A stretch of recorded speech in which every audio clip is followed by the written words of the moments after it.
static geographic location, but these systems are biological entities.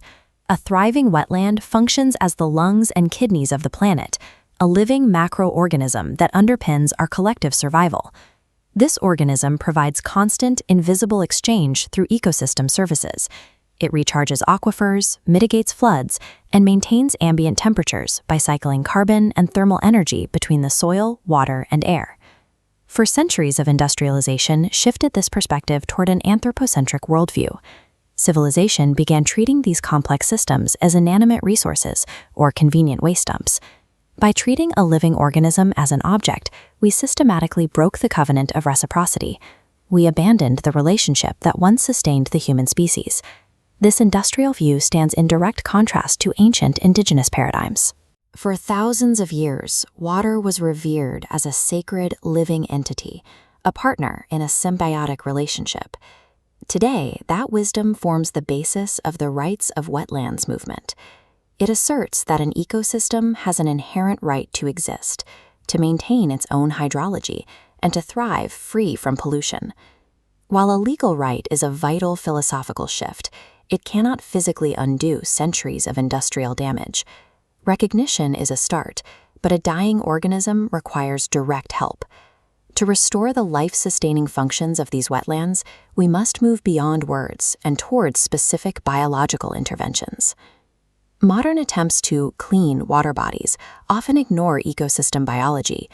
Applying industrial solutions to biological problems frequently causes more damage than the original pollution. Physical-mechanical dredging is a primary example. It relies on the blind extraction of bottom sludge, an act that disrupts the very foundation of the wetland's anatomy. This process removes naturally cured topsoil, destroying the habitat required for native species and collapsing the entire aquatic food chain.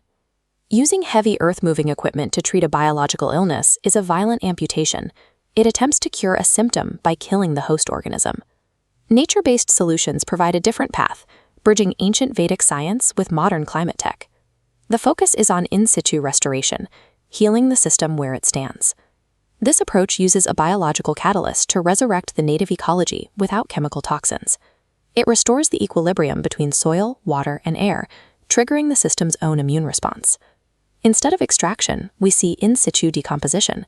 The bottom sludge is consumed organically and transformed into plankton, providing the foundation for a renewed food chain.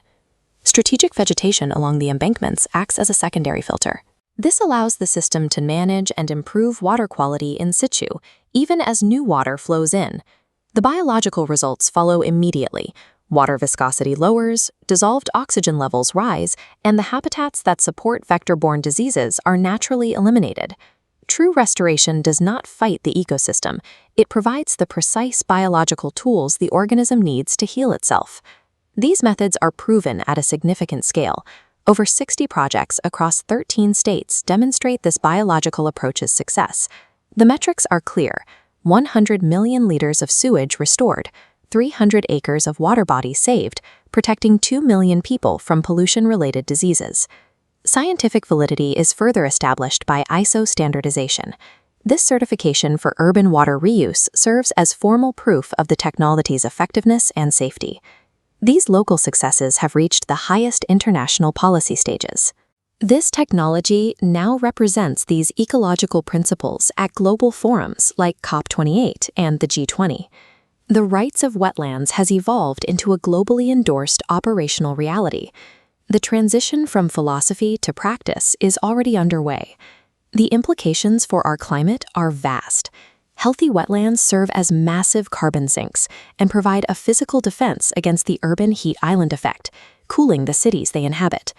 We are intrinsically tied to the anatomy of the Earth. The failure of these living systems is a direct threat to our own future. By granting wetlands inherent rights and using nature-based technologies to restore them, we secure human civilization's foundation. We survive only when the water survives.